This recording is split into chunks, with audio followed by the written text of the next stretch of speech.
નમસ્કાર, સ્વાગત છે દરેક મિત્રોનું અમારી channel life science with professor ની અંદર. આજે આપણે જોઈશું મોલ્યુસા એન્ડ એન્ડ્રોમેટા ની અંદર મૃદુકાય અને શૂળત્વચી સમુદાયની વાત કરવામાં આવી. આના પછી સામી મેરુદંડી એટલે બહુ હવે નજીક પહોંચી રહ્યા છે આપણે ચેપ્ટરની પૂર્ણાહતિ તરફ. શરૂઆત કરીએ કે મૃદુકાય એ પૃથ્વી પરનો સંધિપાત સમુદાય પછીનો બીજા નંબરનો સૌથી મોટો સમુદાય છે. તેઓ સ્થળજ, જલજ, અંગતંત્ર સ્તરીય આયોજન, દ્વિપાર્શ્વ સમિતિ, ત્રિગર્ભસ્તરીય અને દેહકોષધારી સજીવોમાં ઉલ્લેખ થાય છે. તેઓ કલ્કેરિયસ એટલે કે કેલ્શિયમ કાર્બોનેટ. કલ્કેરિયસ એટલે શું થાય બેટા? કેલ્શિયમ કાર્બોનેટ થી આવૃત શરીર ધરાવે છે અને તેઓ ખંડવિહીન છે. બીજી વાત કરવામાં આવે કે એમનું ખંડવિહીન શીર્ષ જોવા મળે છે. શું જોવા મળે છે? કે માથું એમાં ખંડમાં વિભાજિત હોતું નથી અને સ્નાયુલ પગ અને અતરંગ કંગુત કે ખુંદ ધરાવે છે. ખુંદ એટલે શું? તો કદાચ તમે કોઈ ગાય કે કોઈ આખલાની અંદર તમે જોયું હશે કે ગળાના પાછળના ભાગે આ ટાઈપની રચના હોય છે જેને ખુંદ તરીકે ઓળખવામાં આવે છે અને એ ખુંદ આમની અંદર જોવા મળે છે. બીજી વાત કરવામાં આવે કે આમની ત્વચા ખૂબ જ કોમળ હોવાના કારણે તેમને મૃદુ સમુદાય તરીકે ઓળખવામાં. મૃદુ એટલે કોમળ જ થાય છે. બીજી વાત કરવામાં આવે કે તેઓ વાદળી સદૃશ પ્રાવાવરણ ધરાવે છે. વાદળી સદૃશ પ્રાવાવરણ એટલે શું? કે મજબૂત આવરણ ધરાવે છે અને ખુંદ અને આવરણ વચ્ચેના અવકાશને પ્રાવર ગુહા તરીકે ઓળખવામાં આવે. દાખલા તરીકે આ રહી ખુંદ અને એના પછી આજુબાજુ છે આવરણ, તો એ બંને વચ્ચેનું આ પોલાણ છે. પોલાણને શાના તરીકે ઓળખવામાં આવે છે? પ્રાવર ગુહા અથવા પ્રાવર ગુફા તરીકે ઓળખવામાં આવે છે. તેમના શરીરની અંદર પીંછા જેવી ઝાલરો આવેલી હોય જેનું કામ શ્વસન અને ઉત્સર્જન સાથે સંકળાયેલું જોવા મળે છે. બીજી વાત કરવામાં આવે કે મૃદુકાય સમુદાયની આજુબાજુ જે આવરણ હોય છે શાનું બનેલું હોય છે? તો કે મજબૂત કેલ્શિયમ કાર્બોનેટનું બનેલું. એટલા માટે તમે છીપને જોયા હશે, શંખ જોયા હશે, તો એ બધા સમુદાયનો ઉલ્લેખ શામાં થાય છે? મૃદુકાયમાં થાય છે. બીજી વાત કરવામાં આવે કે તેમના મુખના આગળના ભાગે શીર્ષ સંવેદી સૂત્રાંગો આવેલા હોય છે અને કરવત જેવી રચના મોઢાના આગળના ભાગે જોવા મળે જેને રેત્રિકા તરીકે ઓળખવામાં આવે, જે કાપવાનું કામ કરે છે. પણ કોને? તો કે ખોરાકને કાપવાનું કામ કરે છે.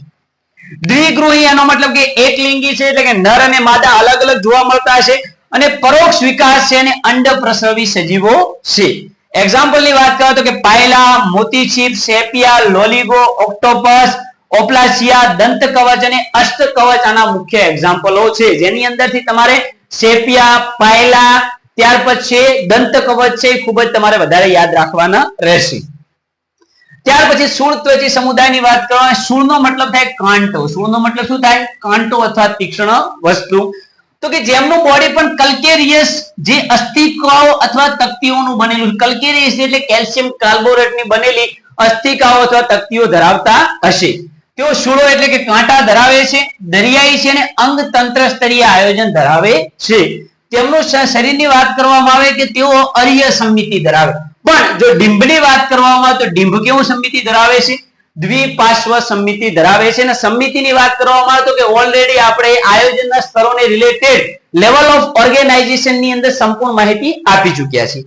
ત્યાર પછી વાત કરવામાં આવે કે ત્રિગર્ભસ્તરીય અને દેહકોષ્ઠી સજીવો છે અને મુખ અને મળદ્વાર સંપૂર્ણ રીતે જોવા મળે છે. એનો મતલબ કે સંપૂર્ણ પાચન માર્ગ આમની અંદર જોવા મળે છે. શૂળત્વચી સમુદાયની અંદર જલવાહક તંત્ર છે એ ખૂબ જ તમારે આઈએમપી રહેશે નીટ માટે, કારણ કે આ સમુદાયની વિશેષતા એ છે કે એ જ જલવાહક તંત્ર એમને પ્રચલન, ખોરાક પ્રાપ્તિ, વહન અને શ્વસન સાથે સંકળાયેલું જોવા મળે છે. બીજી વાત કરવામાં આવે કે ઉત્સર્જન તંત્રનો સંપૂર્ણ રીતે અભાવ છે, લિંગ ભેદ જોવા મળે છે અને લિંગી પ્રજનન કરતા સજીવો છે. ફલનની વાત કરવામાં આવે કે નર અને માદા બંને જન્યુ બહારની તરફ છોડી મુકતા હશે, જે સાથે જોડાય શું કરાવતા હશે? બાહ્ય ફલન કરતા હશે. બીજી વાત કરવા કે ડિંભો પણ પરોક્ષ વિકાસ દર્શાવે છે.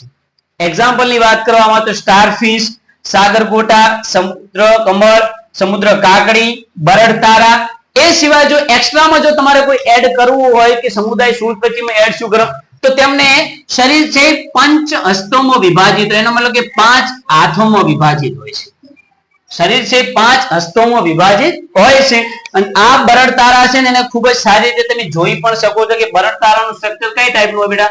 તો કે બરડ તારાનું સ્ટ્રક્ચર છે આ ટાઈપનું જોવા મળે.